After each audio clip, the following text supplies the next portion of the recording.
The wind hit the harbor with a force that made the metal roofs groan, and Maya Torres felt her stomach tighten the moment she saw the sky turn a strange shade of green over the water. She had lived on this coast long enough to know that color meant trouble, real trouble, the kind that did not wait for anyone to get ready. She stood at the edge of the marina with a wrench still in her hand, staring at the horizon where a small white shape bobbed helplessly between waves that looked far too tall for any normal afternoon. That shape was a ferry. She could tell from the size and the faded blue stripe along its side. It should not have been out there, not with a storm warning that had been posted since morning, but tourist boats sometimes push their luck, and today someone had pushed it too far. Maya's hands went cold as she watched the ferry tilt hard to one side, and then straighten again, fighting to stay upright against water that refused to calm down. She had spent years training for moments exactly like this one, back when she still wore the uniform, back when her body had not yet betrayed her with a limp that ended her career before she felt ready to let it go. She told herself she was only a mechanic now, someone who fixed engines and stayed out of the water, someone who no longer had to be the person who rushed toward danger while everyone else rushed away from it. But her feet were already moving before her mind finished the thought, carrying her down the dock toward the only workboat fast enough to reach that ferry before the waves finished what they had started. Maya had grown up 2 streets from this exact harbor, in a small house with a tin roof that rattled every time a truck passed by. Her father had been a fisherman, and her mother had worked at the town's only diner, pouring coffee for tired sailors who came in smelling of salt and diesel. From the time she could walk, Maya had been drawn to boats the way some children are drawn to books or music. She loved the sound of an engine starting after hours of stubborn silence, loved the moment when a machine that seemed dead came roaring back to life under her hands. When she turned 18, she joined the Coast Guard without telling her parents, until the papers were already signed. Her mother had cried, not from fear, but from pride, because she had always said Maya had the heart of someone who ran toward trouble instead of away from it. Her father had simply nodded and told her to come home in one piece, a request that would later feel almost cruel, given what happened 5 years into her service. During a routine training exercise in rough seas, a support cable snapped without warning and struck Maya across the leg, crushing bone and tearing muscle in a way doctors later called a small miracle she survived at all. She spent 8 months in recovery, relearning how to walk, how to stand for long periods, how to trust her own body again. When she finally returned to her unit, she was told gently but firmly that her days on rescue boats were over. She could stay on land, working maintenance, or she could leave the service entirely. She chose to leave. Staying felt like watching her old life through a window she could never open again, and she preferred a clean break to a slow ache. She moved back to her hometown, took a job fixing engines at the same marina where she had learned to love boats in the first place, and told herself this quiet life was enough. Most days it was. She woke early, worked with her hands, watched sunsets over water that no longer asked anything difficult of her, and went to bed without dreaming of alarms or storms or the sound of someone calling for help. But some part of her had never fully accepted the ending. She still watched weather reports the way soldiers watch news from old battlefields. She still kept a small radio in her workshop, tuned to the emergency channel, telling herself it was only out of habit.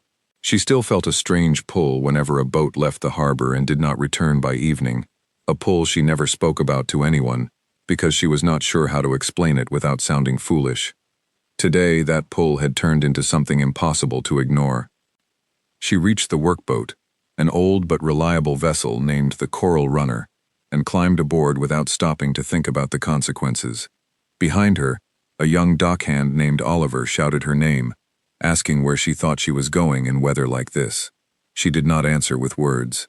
She simply pointed toward the ferry, now clearly listing to one side, and watched his face change from confusion to alarm as he finally understood what she had already seen. "The Coast Guard station is 20 minutes out in calm water," Oliver shouted over the wind. In this storm it could be 40, maybe longer. Maya knew the math already. 40 minutes was too long for a boat that size, in seas that rough, especially if the engine had failed the way it appeared to have failed. She had seen enough disabled vessels to recognize the particular stillness of a ferry that could no longer steer itself away from danger. Every second she spent explaining herself was a second stolen from the people trapped on board. "Call it in," she told Oliver, raising her voice just enough to be heard without wasting breath. "Tell them a private vessel is responding. Tell them everything you see." She started the engine, feeling the familiar shudder beneath her feet, and guided the coral runner out past the breakwater, into water that immediately tried to throw her off course. Rain came sideways now, stinging her face, blurring the horizon until the ferry was little more than a pale smear against gray sky and darker sea. She gripped the wheel with both hands, muscles remembering movements she had not made in years, movements that had once been as natural to her as breathing. Somewhere behind her, on shore, people were gathering along the marina fence, phones raised, voices rising in worry and disbelief as they watched a lone woman steer directly into a storm that had already grounded every other vessel in the harbor. None of them yet understood that the 2 hours which followed would change not only 20 strangers' fates, but Maya's own life as well, in ways she could not have imagined as she pushed the throttle forward and aimed straight for the failing ferry. The waves grew taller the farther she went, each one lifting the small boat high enough to show her glimpses of open water before dropping her back down with a jolt that rattled her teeth. She kept her eyes fixed on the ferry, refusing to let herself think about how thin the line was between reaching those people and becoming another vessel lost to the same storm. Her old instructor's voice echoed in her memory, calm and steady even now. "Control what you can control, and let the sea do what the sea will do." She thought of her father, of coffee-stained mornings and salt-crusted boots, of every lesson he had taught her about reading water before she ever learned to read words. She thought of her mother, proud even through tears, telling her she had the heart of someone who runs toward trouble. For the first time in years, Maya did not feel like a mechanic hiding from her past. She felt, instead, like exactly who she had always been meant to be, closing the distance between herself and 20 strangers whose lives now depended on whether she could reach them before the storm decided their fate for them. The ferry grew larger with every passing minute, its outline sharpening from a vague, pale shape into something painfully real. A boat, clearly in trouble, tilted and struggling against water that refused to show mercy. Maya could now make out figures moving on the upper deck, small dark shapes clinging to railings, and the sight sent a fresh jolt of urgency through her chest. She was close now, closer than she had been minutes ago, but closeness meant nothing if the sea decided to have its way before she arrived. A sudden gust slammed into the coral runner from the side, forcing Maya to lean hard against the wheel to keep from being thrown off course. Water sprayed high enough to blind her for a moment, and when her vision cleared, she saw the ferry lurch violently, dropping several degrees further to one side than it had been only seconds before. Somewhere across the water, faint but unmistakable, she heard the sound of people crying out, voices carried strangely by wind that seemed determined to make everything harder than it needed to be. She pushed the throttle as far as it would go, feeling the little boat strain beneath her, engine roaring in protest against waves that seemed to grow taller the closer she came. There was no room left for hesitation, no space for doubt about whether she was doing the right thing. 20 people were trapped on a sinking vessel with no help arriving fast enough, and she was the only person in the world, at this exact moment, in a position to change that. The storm had chosen its moment carelessly, but Maya Torres had already chosen hers, and there was no version of this story where she turned back now. The coral runner finally closed the last stretch of open water, and Maya cut the engine just enough to bring the boat alongside the tilting ferry, without slamming into its hull. Up close, the damage looked worse than she had feared. The ferry, named the Blue Horizon, sat low on one side, water clearly pooling somewhere below deck, and its engine compartment let out a thin curl of smoke that the wind quickly tore apart. A tall man in a soaked uniform leaned over the railing, gripping it with both hands, his face pale with exhaustion and fear. "Are you Coast Guard?" he shouted down at her, voice cracking with desperation. "Private vessel," Maya called back. "Help is coming, but not fast enough. I need everyone calm and ready to move in small groups. Can you do that?" The man nodded quickly, though his eyes betrayed how close he was to losing control of the situation. He introduced himself as Captain Ellis, the ferry's operator, and explained in short, breathless bursts that the engine had failed almost 30 minutes ago, right as the storm intensified beyond anything the forecast had predicted. Since then, the vessel had been drifting steadily toward a cluster of rocks that lay hidden just beneath the surface a short distance away. Rocks that would tear the hull apart if the ferry drifted into them. Maya did not waste time asking how the ferry had ended up out here in weather like this. Blame could wait. Right now, 20 lives depended on decisions made in seconds, not minutes. She scanned the deck quickly, counting heads as best she could through the rain, spotting children clinging to their families, an elderly couple huddled beneath a torn awning, and several younger passengers trying to help others stay calm, despite their own obvious fear. "I can take 4 at a time, maybe 5 if they're small," Maya called up. "We start with anyone who can't swim, anyone injured, and all the children first." Captain Ellis nodded and immediately began organizing passengers, his voice steadier now that someone else had arrived to share the weight of command. Maya positioned the Coral Runner as close to the ferry's lower platform as she dared, holding the wheel steady with one hand while reaching out with the other to help the first passengers climb down. The first person to reach her was a young mother named Grace, clutching a toddler so tightly her knuckles had turned white.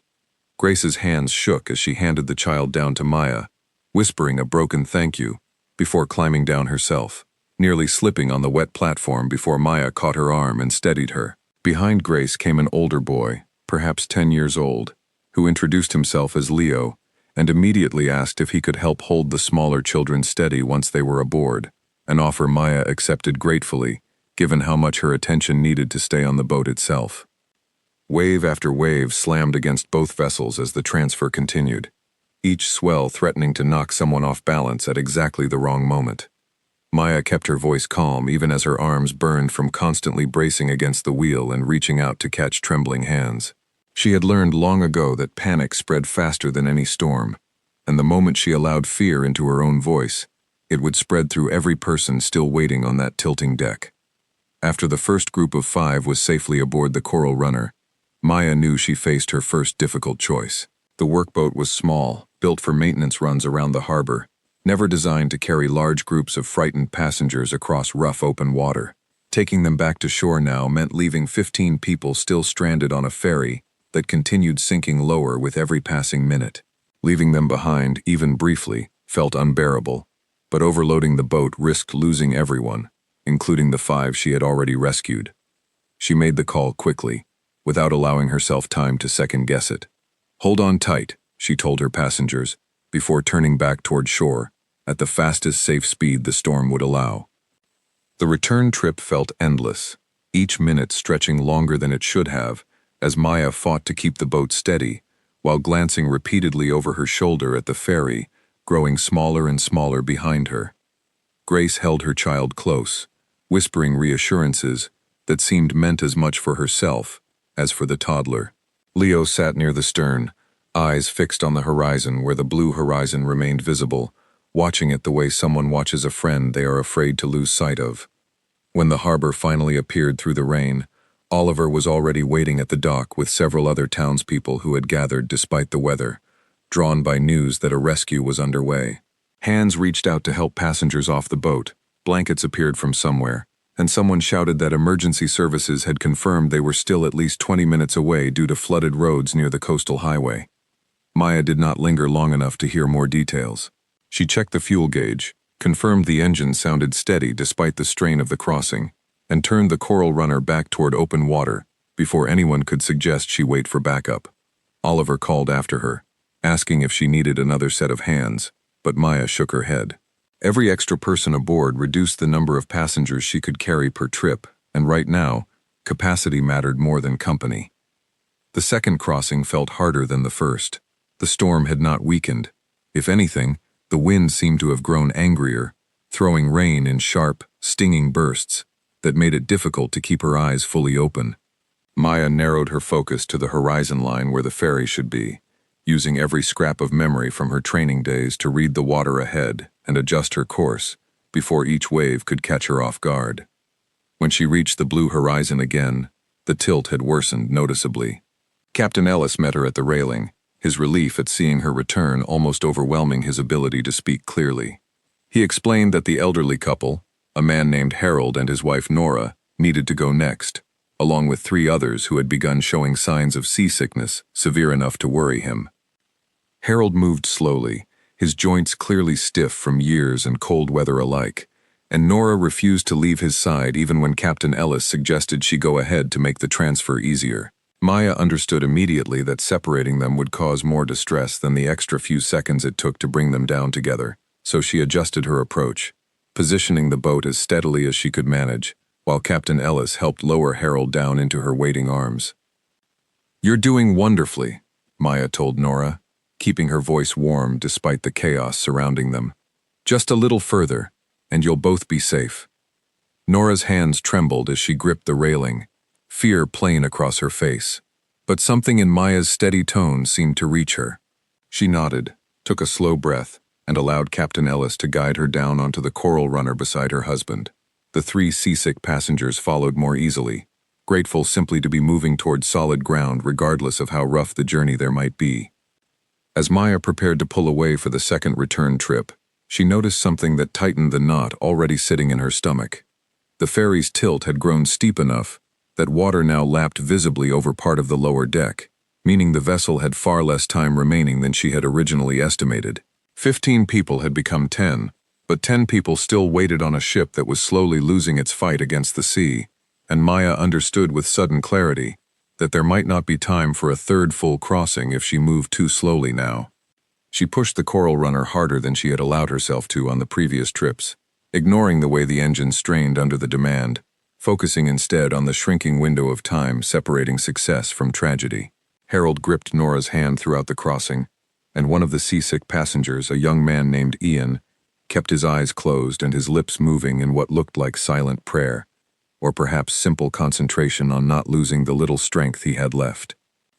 The harbor appeared again through the rain, and this time paramedics stood ready alongside the gathered townspeople, having arrived just moments earlier, despite the flooded roads Oliver had mentioned.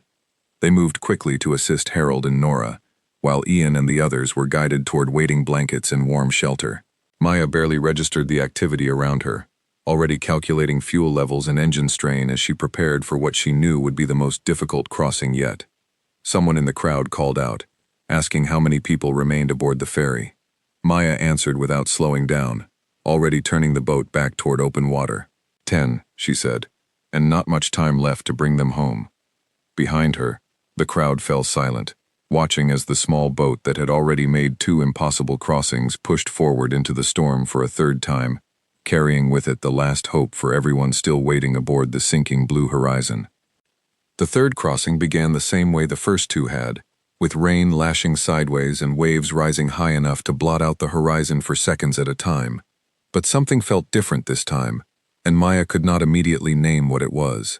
Only after several minutes did she realize the engine beneath her feet had begun making a sound it had not made before, a faint stutter buried beneath the roar of wind and water, easy to miss unless someone knew exactly what a healthy engine should sound like. She was that someone. Years spent listening to engines the way other people listen to music had trained her ears to catch problems long before instruments confirmed them, and this stutter told her something was wrong, something that could become serious if she pushed the boat much harder. She glanced at the fuel gauge, confirmed she still had enough for the crossing, and decided the stutter was a problem to solve once everyone was safely delivered, not a reason to slow down now. The blue horizon came into view again, tilted further than before, water now visibly covering nearly a third of the lower deck. Captain Ellis stood near the railing, alongside the remaining passengers, his expression a mixture of relief and mounting desperation as he watched Maya's boat approach through the rain. Behind him, Maya could see the 10 remaining people gathered as close to the higher side of the deck as possible, several of them visibly shaking, though whether from cold or fear she could not tell. "We're taking on water faster now," Captain Ellis called down, his voice tight with barely controlled panic. "I don't know how much longer she'll hold." Maya positioned the coral runner as close as she safely could, feeling the boat shudder beneath her from both the rough water and the stutter she had noticed earlier, now slightly more pronounced than before. She called up instructions quickly, telling Captain Ellis to send the remaining children first, followed by anyone injured, then everyone else in whatever order made sense given the deteriorating conditions. A young girl named Sophie came first, no older than 7, clutching a small stuffed animal so tightly that Maya suspected letting go of it felt as frightening to her as the storm itself. Behind Sophie came her older brother Ryan, perhaps 12, who insisted on going last among the remaining family members despite his obvious fear, telling Maya firmly that he wanted to make sure his sister and parents were safe first. Maya recognized something of her younger self in that stubborn insistence, and did not argue, simply helping him aboard when his turn finally came. The transfer continued steadily, passenger by passenger, each one requiring careful timing between the rise and fall of waves that refused to settle into any predictable rhythm. Maya's arms had long since begun to ache from the constant strain of reaching, catching, and steadying, but she pushed the discomfort aside, focusing only on the next hand reaching toward hers, and the next foot finding solid footing on her boat.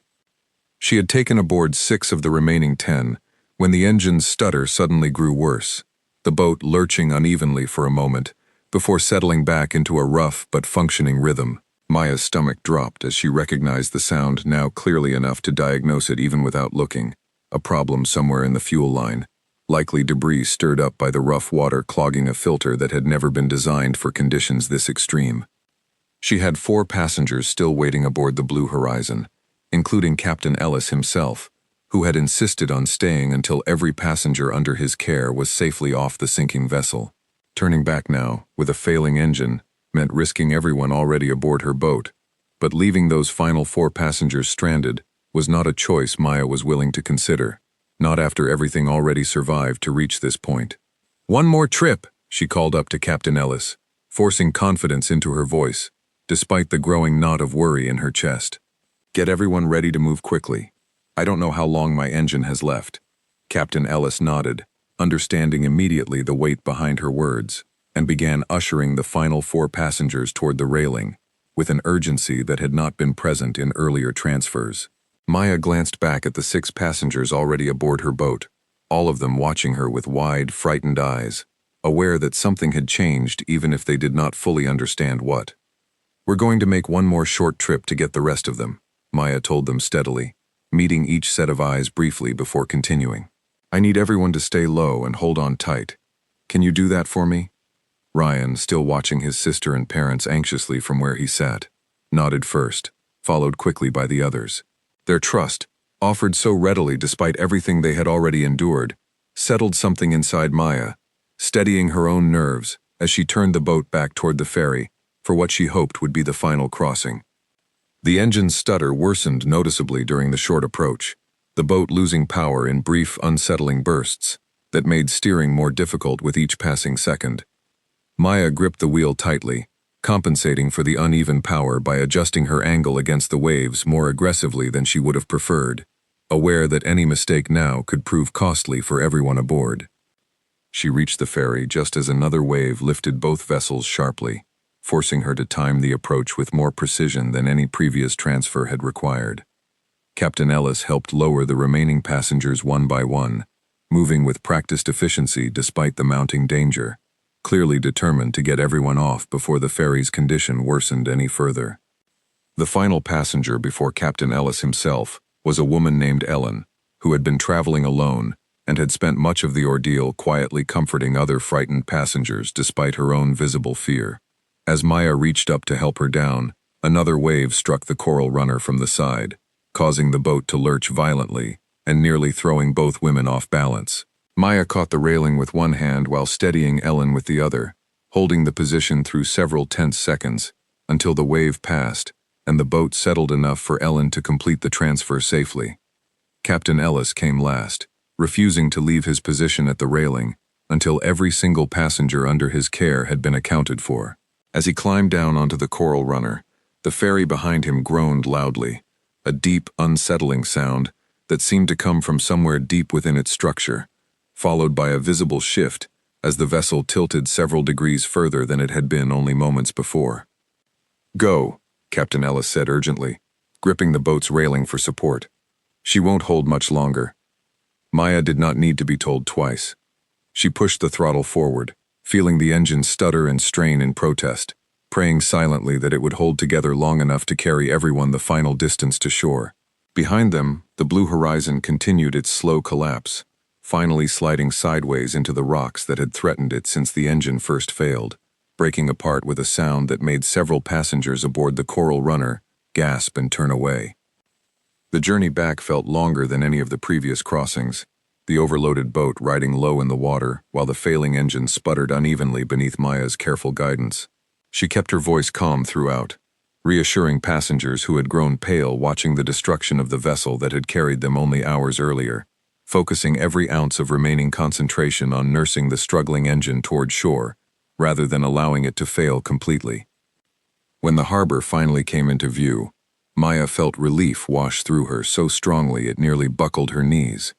The engine gave one final violent shudder as she guided the boat toward the dock, cutting out completely, just as willing hands reached down to secure the vessel and help exhausted passengers onto solid ground. She had made it, every single passenger accounted for, 20 people who had begun the day as strangers to her now standing safely on shore because she had refused to accept that the distance between them and safety was too great to cross. As paramedics moved quickly among the rescued passengers, checking for injuries and offering warm blankets against the storm's lingering chill, Maya remained seated in the now silent Coral Runner, her hands finally beginning to shake now that the crisis had passed. She had not allowed herself to feel fear during the crossings themselves, but now, with the engine dead and every passenger safe, the full weight of what she had just done settled over her all at once. Oliver appeared at her side, offering a hand to help her onto the dock, his expression a mixture of awe and disbelief that mirrored the reactions of everyone else gathered along the shore. Maya accepted his help quietly, her legs unsteady beneath her, as adrenaline finally began to fade, leaving behind an exhaustion so complete it felt like something physical pressing down on her shoulders. She had done what needed to be done, guided entirely by instincts she had believed retired years earlier.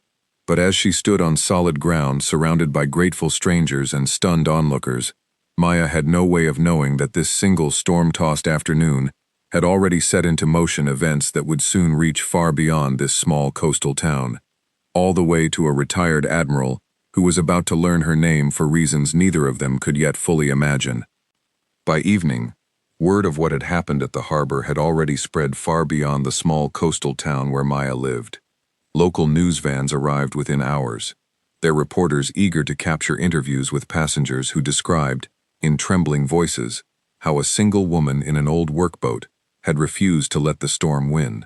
Video clips of the rescued families, wrapped in blankets and embracing loved ones on the dock, spread quickly across social media, accompanied by captions praising an unnamed hero whose actions had saved 20 lives in under 2 hours.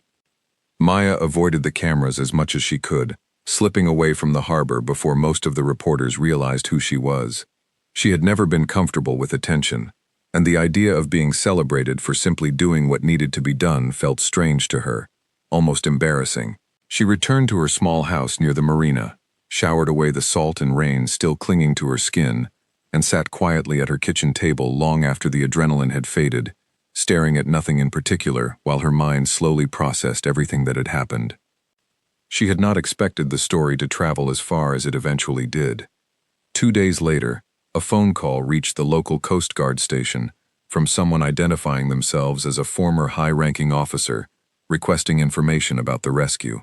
The station commander, a woman named Diane who had heard the full story from Oliver and several eyewitnesses, provided what details she could, including Maya's name and her history of prior service.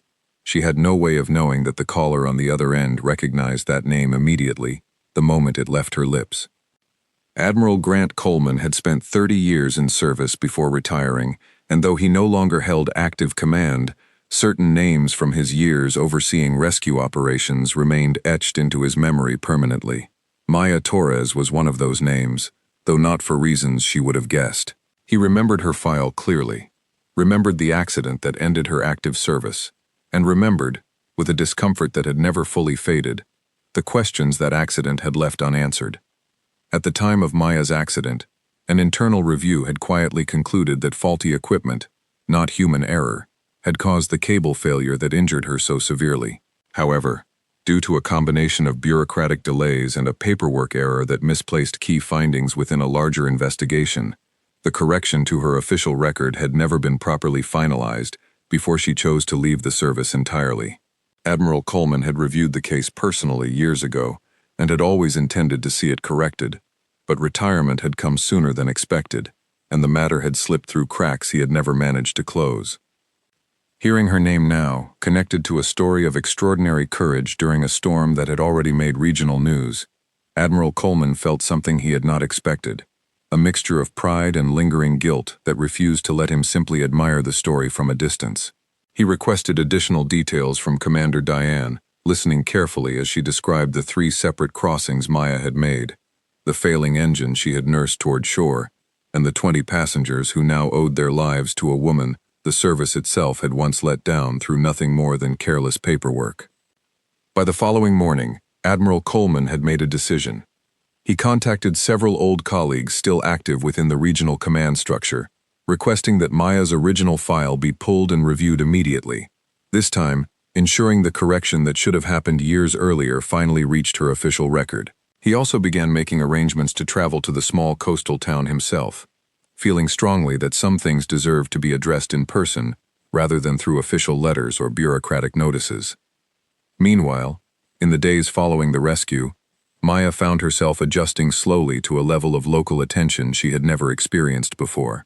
Neighbors she had known for years stopped her on the street simply to shake her hand or offer quiet words of gratitude. Children from town, having heard the story from their parents, sometimes waved at her shyly when she passed, as though uncertain how to properly greet someone who had suddenly become something like a local legend. Grace, the young mother Maya had rescued first, visited the marina personally to thank her again, bringing along her toddler, who reached out curiously toward Maya with small, trusting hands. Harold and Nora sent a handwritten letter expressing gratitude that went far beyond formal politeness, describing in detail how frightened they had been and how Maya's calm voice had helped them believe, even in the worst moments, that survival remained possible. Captain Ellis, still processing guilt over the mechanical failure that had endangered his passengers in the first place, visited Maya privately to apologize and thank her simultaneously, unsure how to fully express gratitude towards someone who had cleaned up a crisis he felt responsible for creating. Maya accepted each gesture with quiet grace, though she still felt uncomfortable whenever conversations shifted toward praising her as some kind of hero. In her own mind, she had simply done what any trained person in her position would have done, refusing to accept that standing by and doing nothing had ever been a real option worth considering. The idea that her actions deserved special recognition sat awkwardly alongside years of believing her service career had ended in failure rather than distinction. It was during this period of adjustment that Oliver mentioned, almost in passing, that someone from Coast Guard Command had been asking detailed questions about her. Someone with a rank high enough that even Commander Diane had sounded slightly nervous relaying the message. Maya felt an unfamiliar flutter of anxiety at this news, uncertain what to expect. Part of her worried this attention might somehow reopen old wounds connected to her accident, forcing her to revisit a chapter of her life she had worked hard to leave behind. She had no way of knowing that the attention arriving from Coast Guard Command carried with it not judgment but long overdue correction, along with recognition she had never imagined receiving. Commander Diane visited Maya personally a few days later, explaining carefully that Admiral Grant Coleman, a highly respected retired officer, intended to visit the town within the week specifically to meet her. Diane explained, as gently as she could, that the Admiral had reviewed Maya's original service file and discovered an error that had never been properly corrected, an error that had unfairly shaped how her accident had been recorded years earlier. Maya listened with growing confusion, unsure what to make of this sudden reopening of a chapter she had believed permanently closed. She asked Diane directly what kind of error could possibly still matter after so many years, and Diane, though not fully briefed on every detail herself, explained what she understood, that new evidence, uncovered shortly after Maya's departure from service, had confirmed equipment failure, rather than any mistake on Maya's part, had caused the accident that ended her active duty career. The information landed heavily, stirring emotions Maya had spent years carefully packing away. She had never fully believed the accident was entirely her fault, but she had also never received confirmation strong enough to fully release the quiet guilt she had carried since that day. Hearing now that such confirmation had existed for years, simply lost within paperwork never properly finalized, brought a complicated mixture of relief and frustration she struggled to fully process. She spent the following days in a strange, suspended state, continuing her regular work at the marina, while simultaneously bracing herself for a meeting she did not fully understand the purpose of. Word had spread locally that someone important from Coast Guard Command intended to visit specifically because of her, adding fresh layers of curiosity and speculation among neighbors already fascinated by her recent heroism. When the day of the Admiral's arrival finally came, Maya found herself standing at the edge of the same harbor where everything had begun days earlier, watching an official vehicle pull slowly into the marina parking area. She recognized immediately, from the posture and bearing of the man who stepped out, that this was someone accustomed to command, someone whose presence naturally drew attention even without any obvious display of rank or authority. Admiral Grant Coleman approached her slowly, his expression difficult to read at first, somewhere between solemn and warm. Behind him, several local officials and a small gathering of townspeople had assembled, drawn by curiosity about why such a high-ranking officer had traveled specifically to their small coastal town. Maya felt her heart pounding as she waited, uncertain what words might come next, unaware that what followed would finally close a chapter of her life she had carried unfinished for far too long. Admiral Coleman stopped a respectful distance from Maya, studying her for a long moment before speaking, as though searching for the right words to open a conversation he had been rehearsing for days. When he finally spoke, his voice carried the calm authority of someone accustomed to addressing rooms full of officers, yet softened by something more personal underneath. "You may not remember my name," he began, "but I remember yours very well, and I have owed you an apology for a very long time." Maya blinked, caught off guard by the unexpected weight in his words. She had prepared herself for praise, perhaps some official recognition connected to the rescue, but not this, not an apology from a man she had never personally met. She remained silent, allowing him to continue, curiosity slowly overtaking her initial nervousness. Admiral Coleman explained everything clearly, laying out details Commander Diane had only partially understood herself. He described how the internal investigation following Maya's accident had concluded, well before she left active service, that a manufacturing defect in the support cable had caused the failure, not any mistake in her handling of the equipment. He explained how this finding had been documented, approved, and prepared for inclusion in her official record, only for a clerical oversight during a larger departmental reorganization to misplace the correction entirely, leaving her file technically incomplete for years afterward. "I reviewed your case personally at the time," he continued, his voice tightening slightly with what sounded like genuine regret. "I always intended to see it corrected before you left the service, but circumstances moved faster than I expected, and I retired without ever confirming the correction had gone through. I am deeply sorry that oversight allowed you to leave believing something about yourself that was never true." Maya felt something shift inside her chest, a tension she had carried for years, loosening slightly for the first time. She had told herself repeatedly that she had made peace with the accident, that blame no longer mattered given how much time had passed. Yet hearing this confirmation directly, from someone who clearly understood the full weight of what had happened, released emotions she had not expected to surface so strongly. "Thank you for telling me," she managed finally, her voice steadier than she felt. "I appreciate you coming all this way to explain it personally." Admiral Coleman shook his head slightly, as though her gratitude, while appreciated, missed something important he still needed to say. "I did not come here only to apologize," he said. "I came here because what you did during that storm confirmed something I already suspected the moment I read your original file years ago. You never should have left active rescue work. The accident took away your ability to serve in exactly the way you once did, but it never took away the instincts, the judgment, or the courage that made you exceptional in the first place." He paused, allowing his words to settle before continuing. "What you did 2 hours during that storm, guiding 20 strangers to safety with a failing engine and no backup, demonstrated exactly the kind of leadership and skill we spend years trying to train into officers who never quite develop it naturally. I would like to offer you something, if you are willing to consider it." Maya felt her pulse quicken, uncertain what to expect next. Around them, the small crowd that had gathered listened quietly, sensing that something significant was unfolding, even if they did not yet understand every detail. I am prepared to formally correct your service record immediately, Admiral Coleman continued, removing any lingering implication that the accident resulted from anything other than equipment failure. Beyond that, I would like to offer you an honorary reinstatement, along with a specialized role training future rescue swimmers and small vessel operators.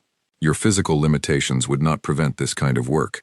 If anything, your experience recovering from serious injury while maintaining exceptional skill makes you uniquely qualified to teach others how to adapt and continue performing at the highest level despite setbacks.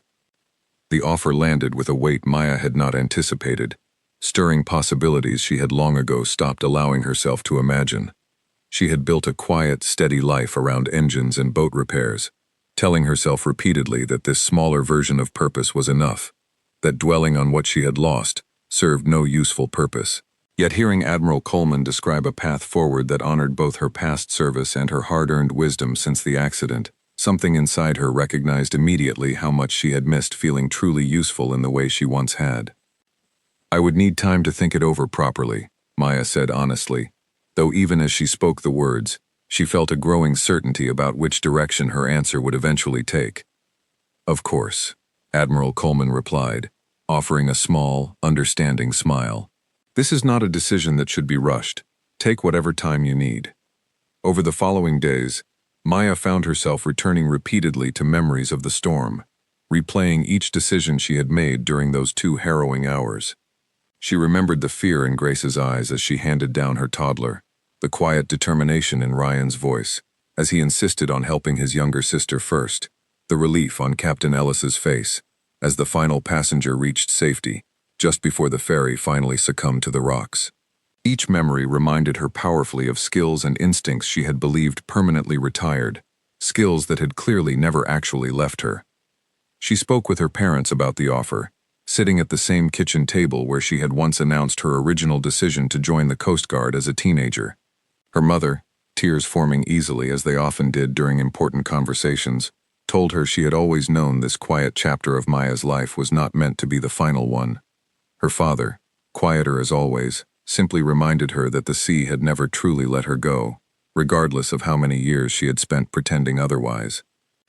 Grace visited again during this time, having heard through town gossip about the Admiral's offer, and told Maya candidly that watching her daughter grow up hearing stories about the woman who saved her mother during a terrible storm would mean something different, something more powerful, if that same woman continued teaching others to become rescuers themselves. Captain Ellis echoed similar sentiments, admitting that knowing skilled instructors like Maya existed within the system might have prevented some of the poor decisions that led to his own vessel's mechanical failure in the first place. By the time Admiral Coleman returned to the coastal town roughly 2 weeks later, Maya had reached her decision. She met him again at the same harbor, though this time without the nervous uncertainty that had characterized their first encounter. She informed him clearly that she accepted his offer, both the corrected record and the new role training future rescue personnel, provided she could continue living in her hometown and maintain some connection to the marina community that had supported her throughout her recovery years earlier. Admiral Coleman agreed readily, explaining that modern training programs increasingly relied on regional instructors precisely because it allowed experienced personnel to remain connected to the communities and waters they knew best, rather than requiring relocation to distant training centers. He assured her that arrangements could be made allowing her to train nearby recruits while still working occasionally at the marina, blending her old life with the new opportunity opening before her. The formal correction to Maya's service record was processed within weeks, officially confirming what she had long suspected privately, but never received confirmation of, that the accident which ended her active rescue career had never been her fault. Alongside this correction came her new appointment, a specialized instructor role focused specifically on training rescue personnel to operate effectively during severe weather conditions, drawing directly from lessons learned during her own extraordinary rescue of 20 ferry passengers. Word of her new role spread through the community, with the same speed that news of her rescue had traveled weeks earlier, though this time accompanied by a deeper sense of closure, rather than simple amazement. Neighbors who had watched her quietly rebuild her life after leaving active service now watched her step confidently into a role that finally matched the full scope of her abilities, a role that honored both her past service and her hard-won wisdom gained through recovery and quiet determination. Grace brought her daughter to the marina one final time before Maya's training duties began in earnest, telling her that she wanted her child to meet, even briefly, the woman who would one day be described in family stories as the reason their family remained whole.